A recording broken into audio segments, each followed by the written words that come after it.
సముద్రంలో నుంచి ఓడబగిలి చెక్క ముక్కల మీద ఒడ్డుకొచ్చారు పౌలోళ్ళు. చల్లటి చలి గడగడగడ వణుకుతూ అందరూ ఒడ్డుకు చేరి బిక్కదచ్చి ఉన్నారు. పుల్లలు ఎరుకొచ్చి మంటేసి అందరినీ అక్కడ తీసుకొస్తే ఆ వేడి తగిలేసరికి కాస్త నరాలు సల్లుదిలి కాస్త ఫ్రీ అయ్యారు. పౌలు కూడా పుల్లలు ఎరకొచ్చి మోపుగా కట్టి తెచ్చి ఆ మంటల్లో వేసాడు. ఇంకాస్త పెద్ద మంట వచ్చింది, ఇంకొంతమందికి చలి కాగుద్దని. ఆ కర్రలన్నీ కొప్పేసినప్పుడు కట్టకట్టేటప్పుడు ఎక్కడ చేరిందో పాము చేరింది. అందులో విషపూరితమైన పాము ఆ మోపులోనే ఉంది. తీసుకెళ్ళి ఆ మోపు అగ్నిలో వేయగానే ఆ కాకకు అది బయటకు వచ్చి అగ్నిలో వేసాడు. పాపం చలి కాచుకుంటున్నాడు. టపిమ్మని వచ్చి పౌలు చేయబట్టుకుంది. అట్లా కాటేసి ఊరుకోవాలి, అట్లనే పట్టుకుంది చేతిని. చేయట్టన్నాడు, పావంతా బయటకు వచ్చేసింది, చేతికే ఉంది. వెంటనే చుట్టూ ఉన్న జనం అక్కడ వాళ్ళు అనుకుంటున్నారు, ఇతడు ఎంత దుర్మార్గుడు అయితే సముద్రంలో తప్పించుకున్నా సరే బయటికి రాగానే పాము రూపంలో చనిపోయాడే, ధర్మమతని బతుకనీయదు. ఇతడెంత నరహంతకుడో, ఇతడెంత దుర్మార్గుడో అనుకున్నారు వాళ్ళు. ఆ మాటలు విన్నాడు. ఇని ఆ పామును అగ్నిలోనే జాడించాడు. నిన్ను కూడా వచ్చి పట్టుకుంటాయి మనుషుల మాటలనే పాములు, మనుషుల విమర్శలనే పాములు పట్టుకుంటాయి, వ్యతిరేకతలనే పాములు పట్టుకుంటాయి, బెదిరింపులనే పాములు పట్టుకుంటాయి. నువ్వేం చేయాలి తెలుసా? అమ్మో అయ్యో నన్ను పట్టుకుంది, ఇక చస్తా. అది కాదు, జాడించివేయి, విదిలించివేయి, దులిపివేయి. ఇది పౌలు చూపిస్తున్న మాదిరి. అని దులిపాడు, ఆడబడిపోయింది, ఆ మంటల్లోనే కాలిపోయింది. చలి కాచుకుంటూ అట్లనే కూర్చున్నాడు. కనీసం దాన్ని తీయలేదు, ఏమీ చేయలేదు. 10 నిమిషాలు చూశారు, నురుగులు కక్కుకొని పడి చేస్తాడని. పావు గంట చూశారు, ఏమీ లేదు. అరగంట చూశారు, ఏమీ లేదు. గంట చూశారు, ఏమీ లేదు. అప్పుడు అన్నారు, ఇతడు ఒక దేవత, ఇతడు ఒక దేవత.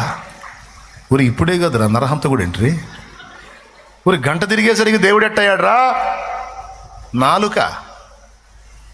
ఏమయ్యా, ఈరోజు నిన్ను దూషించే నోళ్ళు రేపు నిన్ను పొగుడుతాయి. పొగడవని గ్యారెంటీ ఇస్తావా?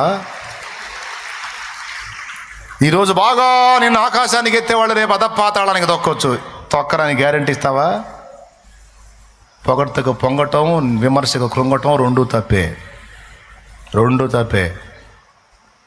పొగిడారా? అది నిన్ను బట్టి కాదు, దేవుడు నీకు తోడై ఉన్న దాన్ని బట్టి. దేవునికి చెల్లించే మహిమ. విమర్శించారా? నీకు తోడై ఉన్నోడు బలవంతుడు. ఆ విమర్శించిన నోళ్ళు నిన్ను పదే పదే పొగిడేటట్టు చేయడానికి సమర్థుడు. కాబట్టి ఏం చేయాలి? దేవునికి అప్పగించి దులిపివేసి, వాళ్ళ మాటల విమర్శలని దులిపివేసి, సమాజమన్నా లక్ష్య పెట్టొద్దు, కుటుంబ సభ్యులన్నా లక్ష్య పెట్టొద్దు, బెదిరింపులకు భయపడొద్దు. నేను చెప్తున్నా, నువ్వు పరిగెత్తే కొద్దీ సమాజము నిన్ను తరిమిద్ది, మనుషులు నిన్ను తరుముతారు, నిన్ను ప్రశాంతంగా బతకనివ్వరు. అదే ఈ సమాజ నైజం, సాతాను తత్వం. విరుగుడేందో తెలుసా? దేవుని చేతబట్టడం, సమాజానికైనా కుటుంబానికైనా దేనికైనా ఎదిరించి నిలబడటం. లేకపోతే ఇబ్బంది పడతావు బిడ్డ. వాడు నీలో అధిక సున్నితత్వాన్ని తీసుకొచ్చి నిన్ను నాశనం చేస్తాడు. దిగులులో, భయములో, విచారములో, చింతలో, ఆవేదనలో నిన్నుంచి చివరికి నువ్వు ఆత్మహత్య చేసుకునేటట్టు చేస్తాడు. లేవా పరిష్కారాలు? లేవా దారులు? లేవా మార్గాలు? దేవుణ్ణి ఎరగనోళ్ళు బెదురుతారు, అదురుతారు, ఆందోళన పడతారు. దేవుణ్ణి ఎరిగిన నువ్వు బెదరడానికి వీల్లేదు, అదరడానికి వీల్లేదు. తెగించి నిలబడు. ఓ ప్రయత్నం చేశావు, విఫలమైంది, ఇంక ముసుకేసుకొని కూర్చుంటాయింది, ఇంక లేవా? ప్రతి నూతన శుభోదయం నీతో మౌనంగా ఏం మాట్లాడుతుందో తెలుసా? ఉషోదయం, శుభోదయం, సూర్యోదయం. ఇదిగో నిన్న అయిపోయింది, ఈరోజు మళ్ళీ క్రొత్తగా నేను ఉదయిస్తున్నాను, నూతన ప్రయత్నం మళ్ళీ మొదలుపెట్టు అంటాడు. క్రొత్తగా మళ్ళీ మొదలు పెట్టమంటది ప్రతిరోజు, ప్రతి శుభోదయం. నీతి సూర్యోదయం కూడా నీతో అదే మాట్లాడుతుంది. గతం గతః, మళ్ళా క్రొత్తగా మొదలుపెట్టు, మళ్ళా ప్రారంభించు అని. అంతేనా? దిగుల్లో బతకమంటుందా? రేపటి తలపుతో నేడే కలతతో కృంగుట ఎందుకు కలవరముందకు. కొంతమంది నేను ఇంతసేపు చెప్పినా కూడా ఆ సున్నితత్వాన్ని పోగొట్టుకోపోతే నాదేం పోయింది చెప్పు. పోవటం అయిపోతే నేను బైబిల్ సంఖ్యలో పెట్టుకొని జంపు. అనుభవించేది నువ్వే, హార్ట్ స్ట్రోకులు తెచ్చుకునేది నువ్వే, అడ్డం పడేది నువ్వే, అయిన బాధలు కాక మళ్ళీ హాస్పిటల్లో ఇంకా అదనపు ఖర్చులు తెచ్చుకునేది నువ్వే, కర్మ మోసేది నువ్వే, పెందలాడి పోయేది నువ్వే. పోతావా? లేదా నేను చెప్పిన మాటని ధైర్యం తెచ్చుకుని అంతేనన్నా ఏమైనా కానీ అని ఇట్లా అంటావా? ఏమంటావు చెప్పు? ఏమనవా? అట్టయితే లే. సరే బయటికి అనకపోయినా మనసులో నన్ను అనుకోండి, ధైర్యం తెచ్చుకోండి. లేండే,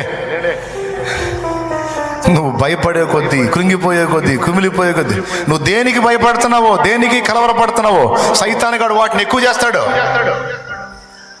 నువ్వు వాడితో రే ఇన్ని కాదు ఇంక ఇన్ని తెచ్చినా నాకు భయం లేదు, అన్ని వదిలేసి ఊరుకున్నాను నేను అన్ని వదిలేసా. నేను దేవునికి కనెక్ట్ అయినోండి, దేనికి కనెక్ట్ అయినోండి కానీ దేవునికి కనెక్ట్ అయినోండి. దేవునికి కనెక్ట్ అయిన ఉంటే ఉంది, పోతే పోయింది. ఏదైనా సరే లెక్కలేదు, ప్రాణం మీదే తీపిలేదు నాకు. ఈ ఆస్తులు, అంతస్తులు, స్థలాలు, ఇళ్ళు, డబ్బులు, బంధాలు, అనుబంధాలు, తోటకూర కట్ట, నాకు ఇవన్నీ లెక్కలో కాదురా. ఎవరు ఎంతవరకు ఎవరెవరు ఎదురవుతుంటారు, ప్రాణానికి నా ప్రాణం అంటారు. ఎవరెవరు ఎదురవుతుంటారు, ప్రాణానికి నా ప్రాణం అంటారు.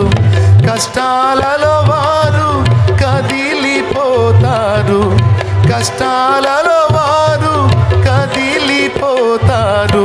కరుణగల యేసు నాతో ఉంటాడు, కరుణగల యేసు నాతో ఉంటాడు. ఎవరికి ఎవరు ఈ లోకంలో, చివరికి యేసే పరలోకంలో. ఎవరికి ఎవరు ప్రైజ్ ద లార్డ్.